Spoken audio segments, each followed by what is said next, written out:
Welcome to spicy மல்லி channel. இன்னைக்கு நம்ம பார்க்க போறது பச்சை பட்டாணி குருமா. வாங்க வீடியோக்குள்ள போலாம். தண்ணி ஊற்றிக்கோங்க. நம்ம ஃபர்ஸ்ட் வந்து பச்சை பட்டாணியை தண்ணியில வேக வைக்கிறோம்.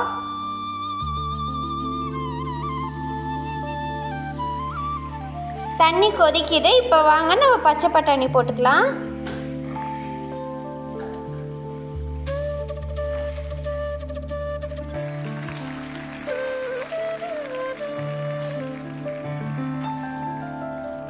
இப்போ பச்சை பட்டாணி வேகிறதுக்குள்ளே தேவையான பொருட்கள்லாம் என்னென்னு பார்த்துட்டு வரலாம் வாங்க.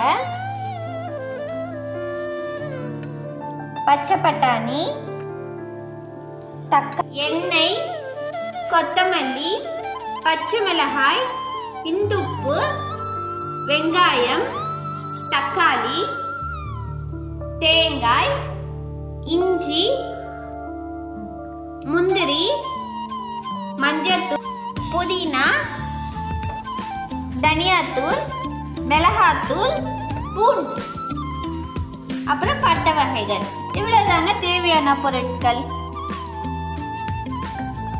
இந்த பச்சை பட்டாணி குருமா வந்து நம்ம சப்பாத்திக்கும் சாப்பிடலாம், நம்ம சாதத்துலேயும் போட்டு சாப்பிடலாம், இட்லி தோசைக்கும் நல்லாவே இருக்கும்.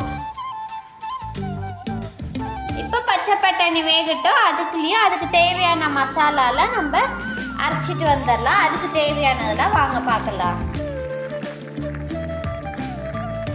இப்போ பட்டாணி வந்து நல்லா கொதிச்சிட்டு இருக்கு. வாங்க தேவையானதை அரைச்சிட்டு வந்துடலாம்.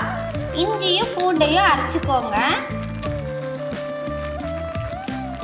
அடுத்தது தேங்காய் ஆட் பண்ணிக்கோங்க. அடுத்தது முந்திரி பருப்பு ஆட் பண்ணிக்கோங்க தேங்காய் கூட. இப்போ வாங்க நம்ம இதை அரைச்சிட்டு வந்துடலாம். அடுத்தது வெங்காயமும் தக்காளியும் அரைச்சிக்கோங்க.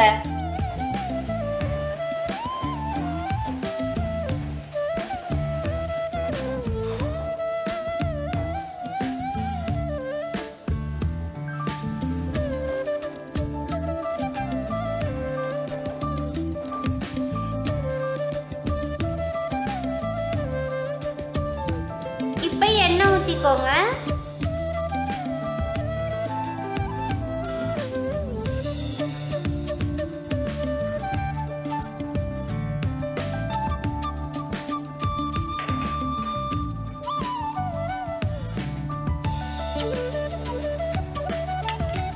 இப்போ நம்ம பட்டை வகைகள் சோம்பு, கிராம்பு, பட்டை, அன்னாசி பூ இதெல்லாம் சேர்த்துக்கலாம்.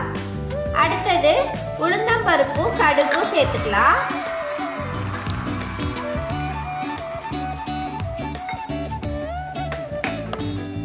அடுத்தது பச்சை மிளகாய் சேர்த்துக்கோங்க.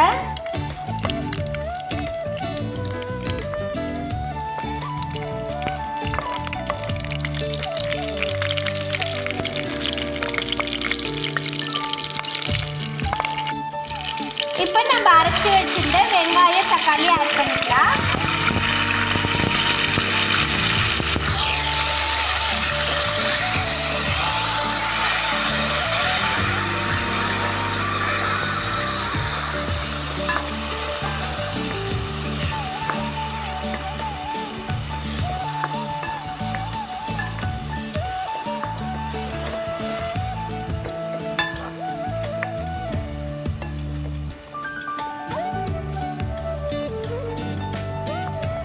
இப்போ நம்ம அரைச்சி வச்சிருந்த இஞ்சி பூண்டு சேர்த்துக்கலாம்.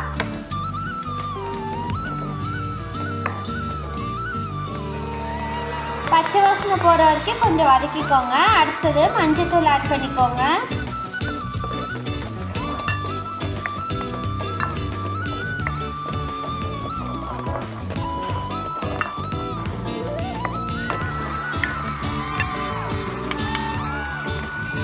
அடுத்தது மிளகாத்தூள் ஆட் பண்ணிக்கோங்க.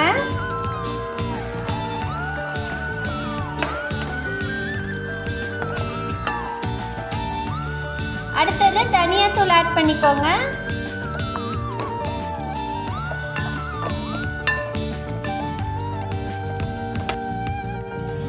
இப்போ பச்சை வாசனை போறதுக்கு கொஞ்சமா தண்ணி ஆட் பண்ணிக்கோங்க.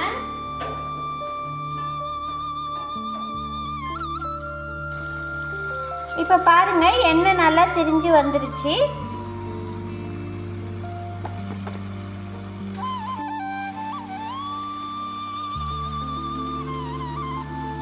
இப்போ பச்சை பட்டாணி ஆட் பண்ணிக்கலாம்.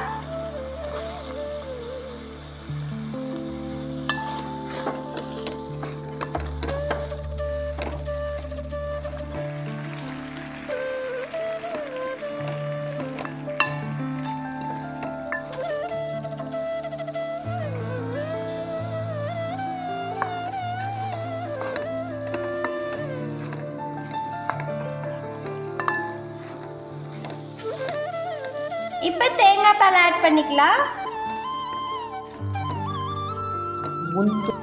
முந்திரியும் தேங்காய் பாலும் ஆட் பண்ணிக்கலாம்.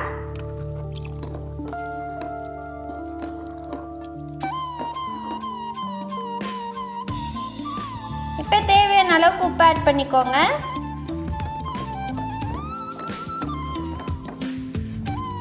ஒரு 3 நிமிஷம் நல்லா வேகட்டும். கொத்தமல்லி புதினா போட்டு இறக்கிக்கலாம். அவ்வளோதாங்க. இவ்வளோ நேரம் நம்ம எதிர்பார்த்துட்டு இருந்த பச்சை பட்டாணி குருமா ரெடி ஆயிடுச்சு. வாங்க சாப்பிடலாம்.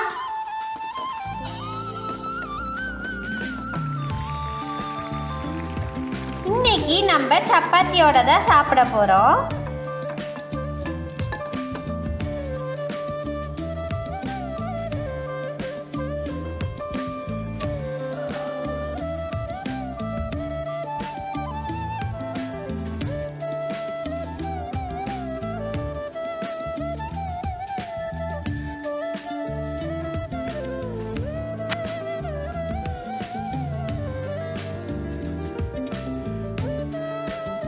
இப்போ வாங்க நம்ம சப்பாத்தியோட சாப்பிடலாம்.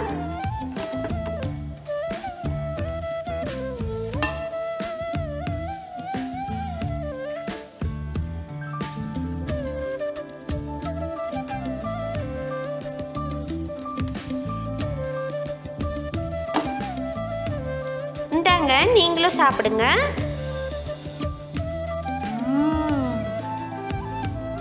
ரொம்ப டேஸ்ட்டுங்க. இது வந்து நம்ம நார்மலாக சாப்பிட்ற உருளைக்கிழங்கு மசாலாவை விட பச்சை பட்டாணிக்கு வந்து அவ்வளோ டேஸ்ட்டாக இருக்குது. இந்த பச்சை பட்டாணியெல்லாம் வெந்து அவ்வளோ அருமையாக இருக்குது. இதே மாதிரி நீங்களும் செஞ்சு பார்த்துட்டு எப்படி இருக்குன்னு கமெண்ட்டில் சொல்லுங்கள். பாய்.